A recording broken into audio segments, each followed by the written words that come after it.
Just want to make sure we're good to go.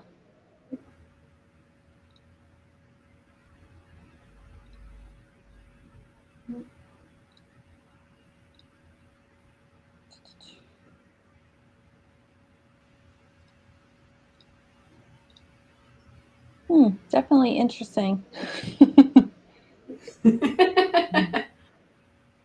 If anybody's watching us yet, this is a brand new restream tool that we're using to start streaming our Tuesday shows live to Facebook and to YouTube at the same time. Oh, looks like we are all set. So welcome everybody to our Tuesday show, Health Coach Tip Tuesday. I am Jess, your host, FDN Course Advisor and Social Media Manager. And this week I have FDN Mentor, Jenn Malecha, and we are going to be talking about tips and tools for running an online coaching business. Hi, Jenn. How are you? I'm fantastic. It's a beautiful day here in San Diego. Got in a good run this morning, and I get to be here chatting with you and everybody else. So life doesn't really get much better than that. Awesome. Yeah, this is exciting. I know that we have a lot of health coaches that come through FDN's training that are always looking for help with their business. But even if you haven't gone through the FDN training and you're out there, these are some great tips that we have for you today that you can start utilizing in your business. And if you want more info, then you can comment tip in the comments below, and we will send you our free business tips guide. All right, so let's get into it, Jenn. I don't know how many tips you have for us this week, but what would you say would be like your number one first thing out the gate when you go to start a business? What would you tell somebody to kind of help them get going? Well, I think the first thing is just getting out there, and as Reed kind of talks about, is getting your first 5 clients to get some kind of experience. You know, like I see a lot of practitioners, people from our group particularly, that they get through their training program and then they stall because they feel a lack of confidence about going out and working with people, and they are, unsure if they can help people. They get that imposter syndrome going. And the best way to overcome those things is to just start taking action. Imperfect action is better than no action. And this is actually the way that I got started too. Like, I didn't have it all figured out myself, but I just knew that I wanted to help people and that I needed to start getting myself out there, essentially. And so whether you're working online or in person, I know we want to focus online today, but what some of the things that I'm going to share might be relevant to being in person and as well.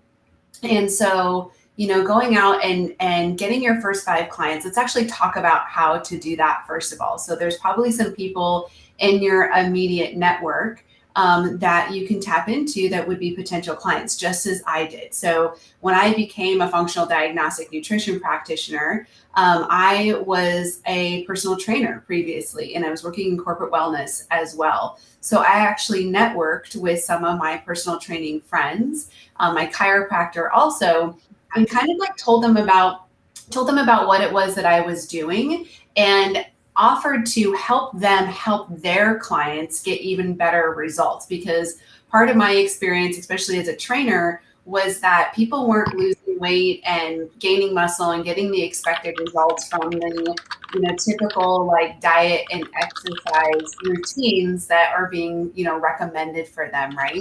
On top of that, trainers, really struggle with clients no showing appointments, not showing up, or being sick all the time.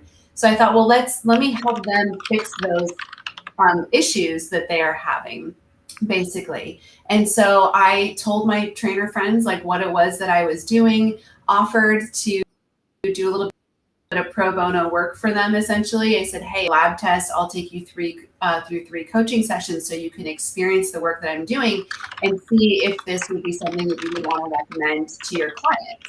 And so just making that one connection really kicks things off for me. So I would bet that most of you that are watching us right now, you have somebody like that in your network potentially, whether it's another, like health coaching friend, personal trainer friend, a chiropractor, an acupuncturist, even a family member or a friend can be this person for you as well, just to get out there and start working with people to say, hey, let me take you through this work and experience it. And then you can decide if you want to refer people, but it gets you some of that experience yourself too. So we really want to start getting ourselves out there. And when I took this imperfect action, I didn't have it all figured out. One training friend took me up on this offer. A chiropractor took me up on the offer as well too.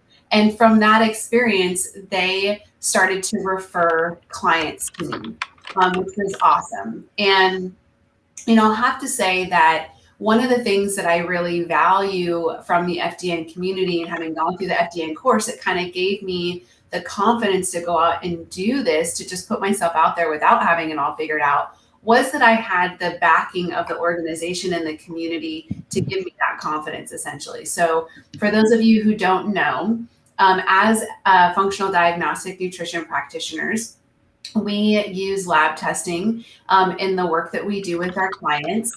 And through FDN, when you are a certified FDN practitioner, you get to access what's called the medical director program. And the medical director program is where you order your lab testing for your clients.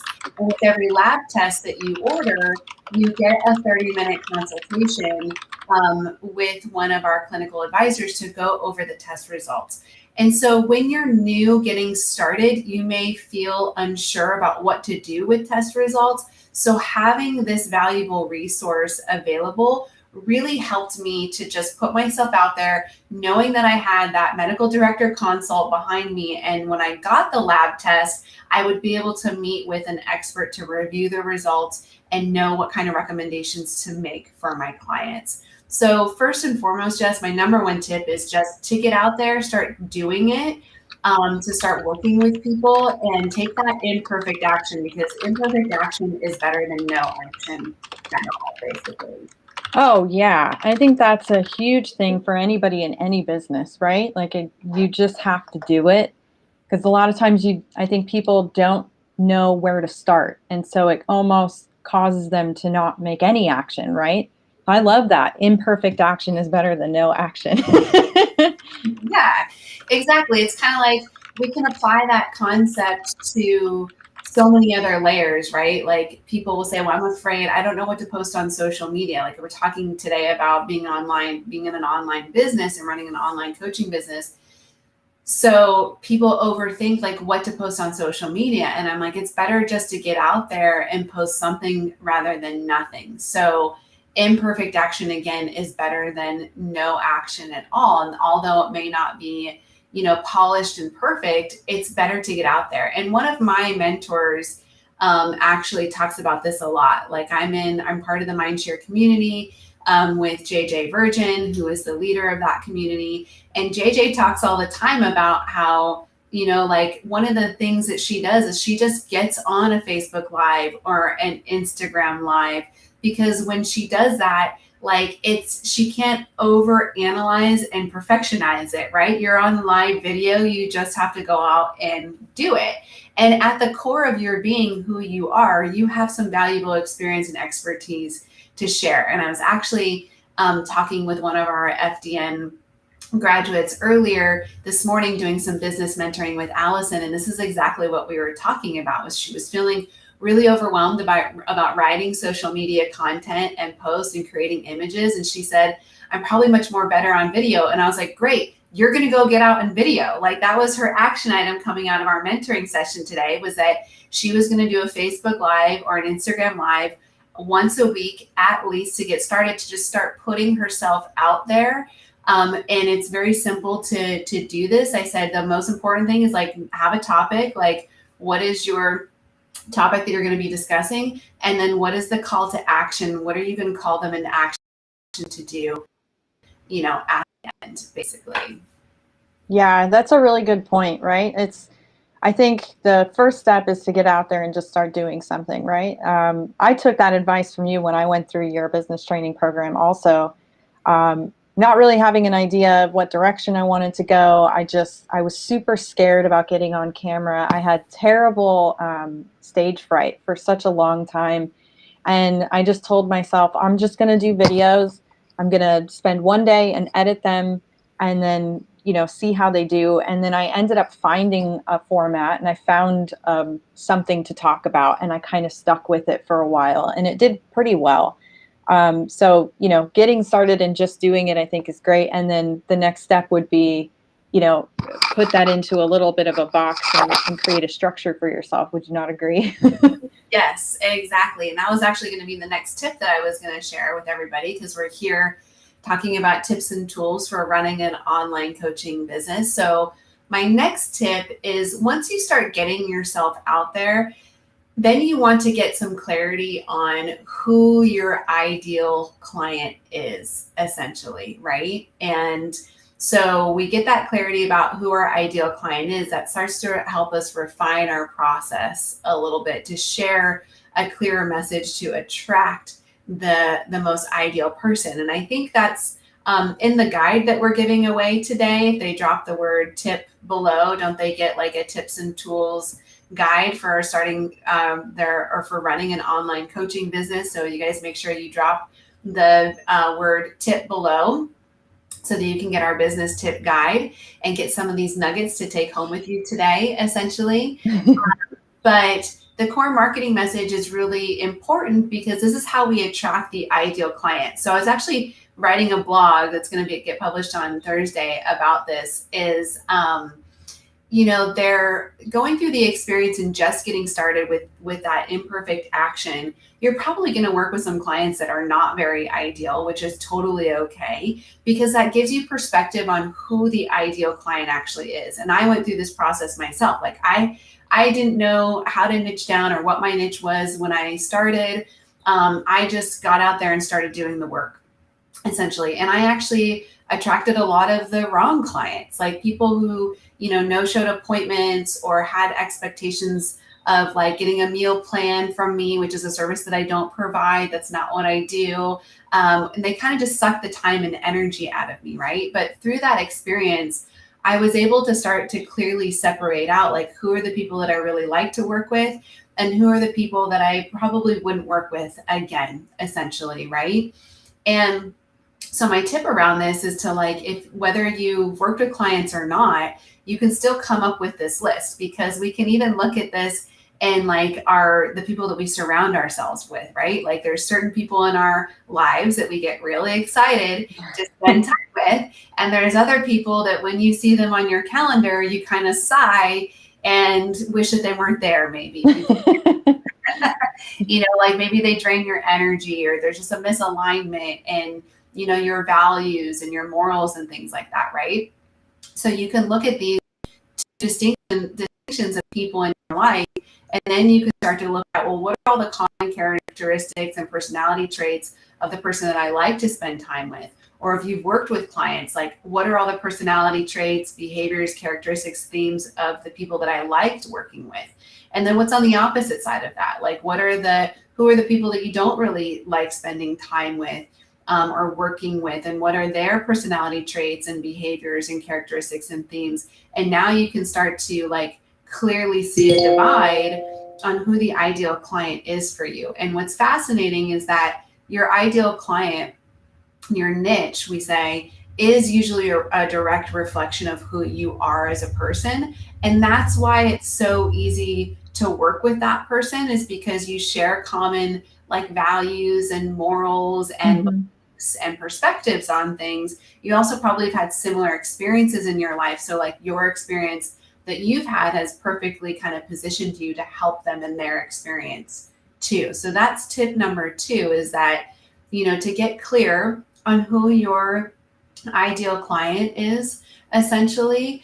And with that understanding, like sharing more of your story and your message in that kind of way to attract that person online. So now you can take that concept, and that's what you share over on Facebook or Instagram house now, your blogs, or on YouTube, or wherever it is that you are going to start putting yourself out in the online space to get those clients.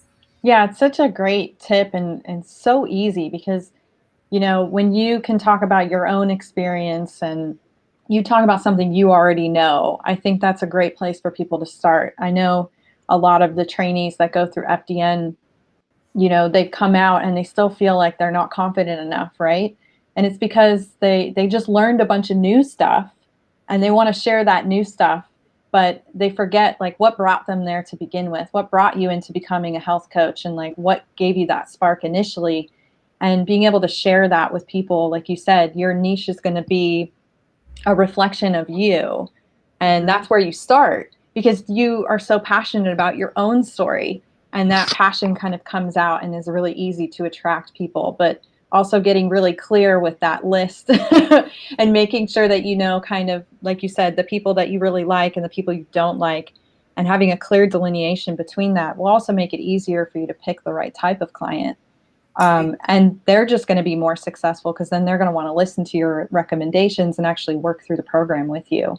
Yep, exactly. So hopefully everybody is loving what we're saying. Are we getting comments on Facebook, Jess? Are we? No, I don't think we've had any comments that I've seen yet, but let's take a break for a second from that and say hi to everybody who's on watching us today. Welcome to Health Coach Tip Tuesday. I'm here with business mentor Jenn Malecha, and we're talking about tips and tools for running an online coaching business. We've already offered a couple of tips, and if you'd like some more, then you can comment the word tip in the comments below, and we will send you our free business tips guide. It's a really cool guide that you can use whether you are already running a health coaching business, whether you've been through FDN or not. Some great ideas and things to use there. And Jen's been sharing some of her great experience that she's had, not only working in her own business, but also mentoring others in this space as well. If any of you are out there and want to let us know where you're coming from today, what's going on in your life, we'd love to answer any of your questions. So feel free to go ahead and post any comments if you're on Facebook. And then let's get into, I guess, another tip. We've gotten one tip so far where we're talking about just getting out there and starting, imperfect action is better than no action. And then we just went through and we're talking about how to get very clear with your message so you can attract the ideal client for yourself and start building that referral base. So what would you say would be tip number 3, Jenn? So tip number 3 would be, if you're working online, we need a way to collect payment, right? So that helps with everything that we're talking about. And I would say that is, one of the number one questions that I see a lot of new health coaches or FDN practitioners ask, like once they get through their training, is like, what are the business steps that I need to take? And one is that, like we talked about, just get out there. But if you're getting out there, you need to be able to collect payment. Also, if you're out there, if you've gotten clear on your niche and you're starting to attract ideal clients, you need to be able to collect payment. So a lot of people ask about this process, and there are some really great tools that you can use out there. And there's tools that are great for people that are just getting started, want something simple, easy. And then as you start to expand in your business, you may want something that's a little bit more robust and comprehensive. So the easiest place to start is with PayPal. PayPal is the number one, most recognized payment, system across the globe. Like, it's very recognized in all different countries as well as here in the US. So especially if you're going to be working with people around the world, then I think that PayPal is one of the best options that you can use. You can set up a business PayPal account. And with PayPal, you can do invoicing, you can do payment plans if you want to utilize that. I also, when I first got started, I used QuickBooks Online because when you're starting a business, you also want to track your business expenses, which you can do in a spreadsheet, as you're getting started. I definitely recommend starting to track that stuff regularly. Like, you don't want to be going through a pile of receipts at the end of the year trying to figure it all out. So as you're getting your business going, you want to be mindful about up to date on your business admin kind of things that you need to have. So like tracking your expenses, and QuickBooks Online is a really great tool, very popular, that a lot of people use. And with QuickBooks Online, it gives you the ability to easily track your expenses, and it gives you the ability to track your income as well as do invoicing for clients. So you can do your invoicing in QuickBooks, send them an invoice or take payment over the phone with them. You see this little one trying to break in back here? Yeah. She wants to be on camera. Yes, well, that's why her name is Snooky. So QuickBooks is another great tool. Now, I've developed something called the Practitioner's Business Management System, which a lot of our FDN graduates start to grow into for their practice that manages all pieces of their business. And with that, with the Practitioner's Business Management System, they can do invoicing and payments in there, but that also connects through PayPal. So PayPal really is this great starting place for most people to do their payment stuff. And then we can connect it to some of these more robust systems later on down the road. That is awesome. Yeah, it's one thing that I think people can get really overwhelmed with, right? If like you have a lot of business questions, like, do I get incorporated? Do I set up an LLC? And at first you just need to get some clients and really see what you have to work with. But some of these tools that you mentioned, like PayPal and QuickBooks, they're easy to use, easy to implement, and for the most part free, just to kind of get started, and that's really what you want when you're starting a business, is low overhead. Exactly. And a lot of people might be sitting here thinking, well, what about like a scheduling tool? And a scheduling tool is great. But at the end of the day, when you're going to be enrolling a client, you don't want to be fumbling with payment. We want that to be secure. We want it to be easy. We want you to be confident in what it is, how you're collecting that payment. You can always manually schedule, like you can be emailing back and forth with somebody, determining a time and a date for your appointment, your consultation, whatever's happening with them. You can go into your Gmail or your iCal or whatever, Outlook calendar and schedule an appointment with them. It's nice to have that automated into a scheduling tool eventually. But I think when we're talking about like what are some of the basics of your business just to get started, having a payment collection process or system in place or tool definitely trumps having a scheduling tool to me. Oh, most definitely. Like if you don't have enough clients to schedule, probably not worth your time right at the beginning getting all of those systems, because you can always implement them as you go. There's so many great business systems out there, and until you really kind of get your practice going, it's hard to see what you're really going to need, right? Yep, exactly. So, and this is all covered in the guide that we're giving away for you guys today. So if you drop the word tip below, because we're here talking about online tips and tools to running a tips and tools for running a health coaching business. So if you drop the word tip below, there's a guide that you'll get where we're talking about some of these payment collection options, having a clear core marketing message, the things that we have shared so far. So Jess, I know like you get questions as a course advisor. Are there other business questions that have been coming up frequently that you have seen that we should maybe address in our discussion today? Yeah, actually, because when I went through FDN and I graduated, I did end up going through your Business Essentials training, which is fantastic because it's really tailored toward health coaching and how you can kind of find a lot of these things that you need to know to build your business, or at least figure out what business you want to do. That was what was so helpful for me. And one of the questions that I get a lot from people is, I know I can charge a lot of money when I go to work with a client, but how do I do that? And what was really impactful with your training was understanding how to package everything into one price. And then figure out what that pricing was. Like you have some great spreadsheets and ways of breaking that down in your course that it clicked for me and made sense of like, oh, well, I don't want to get paid hourly, but if I use that and break down how many hours I'm actually spending doing emails, putting together protocols, and just doing the coaching with somebody, then it made sense of how to build out. And then I felt pretty accurate to tell somebody, well, if you really do want to work with me, it's going to be $5,000.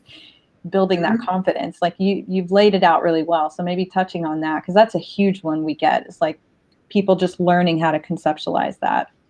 Yeah, and I would say that, like, for somebody that's looking to create steady income in their business as a health, coach or a health practitioner, then we want to get away from that single session model. You want to be, you know, I hate the word selling, but that's what we're doing, right? Is that we're selling a solution, we're selling transformation, and we know that that doesn't happen in one session.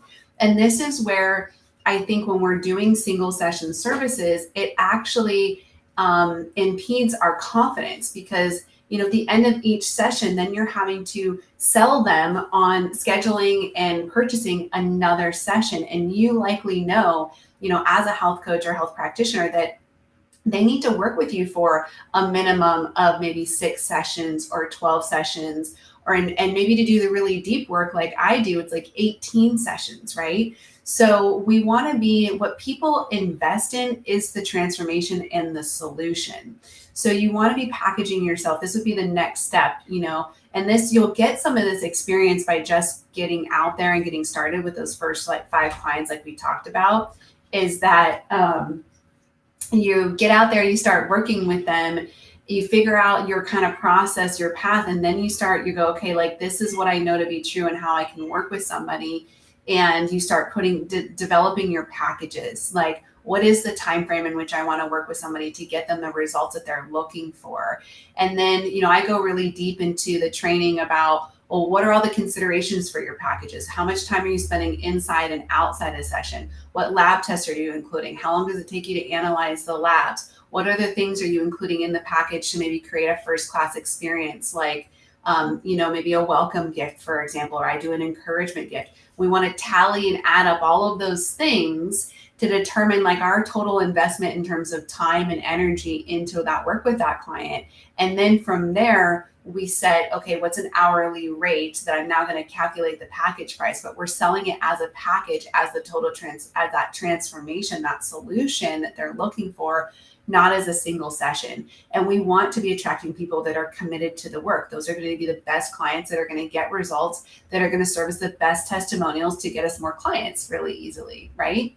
So yeah, great. No, I think that to me has always stuck out in the last 2 years since I went through your program after going through FDN, because in FDN we do talk about the packaging, but you really break down the steps on how to do it. And that was what was really helpful for me. I'm not sure if anybody who's watching has been through Jenn's program or been through FDN, or if this is maybe the first time you're hearing this and your mind has been blown about how you can implement these kinds of tips into your health coaching. But we'd love to hear from you before we wrap up the show in a few minutes. We did get Susan saying, hi ladies, just getting on, love the topic, and I need it. Oh yeah, everybody needs this kind of information. Even if it's just a reminder, it's always nice to get revalidated when you're going through and setting stuff up for yourself. Wouldn't you agree? Exactly. And Susan's been through my programs and she's doing a great job. So, but you can always continue to learn and pick up little nuggets of information every time you hear this stuff, right? So glad that she's here with us. For sure. We've got, it looks like somebody over on YouTube with us here too that's been watching. So that's awesome that we get to do cool stuff like this. And this is a great example of how you advance in your business, later. Like Jess and I are streaming to YouTube and Facebook all at the same time. And so these, as you grow in your business, then these are the things that you'll do later on. And I think when people see stuff like this, they get a little bit overwhelmed by what everybody is doing. And so I always say, like, ditch the distractions, stop paying attention to what everybody else is doing. And let's focus on what it is that you feel capable of doing. And let's build a foundation. And that foundation gets you to a place where then you're doing bigger things, like streaming to multiple platforms at the same time, essentially. So yeah, it could be easy, or an easy trap to want to get in and jump like 6 steps ahead. But if you don't build that foundation and, really do a lot of what we were saying and a lot of what's in the business tips guide, when you build that foundation first, it makes it so much easier to weave in some of these more advanced things into your schedule or into your business. And so with that, we are pretty much at the end of our time today. So I want to thank Jenn Malecha, who is our FDN Business Mentor, for joining us this week on Health Coach Tip Tuesday, where we talked about tips and tools for running an online coaching business. If you are just joining us at the end, you can comment tip below to get our business tips guide. If you're watching this on a replay, you can comment at any time. And make sure you go back and watch the whole thing because there was some great nuggets in there. So thank you so much for joining us this week, Jenn. I'm excited to have you on every Tuesday or the first Tuesday of every month to talk about business stuff. And I hope you have a fantastic rest of your Tuesday. Thanks. I'll be here. See you guys. Okay, bye.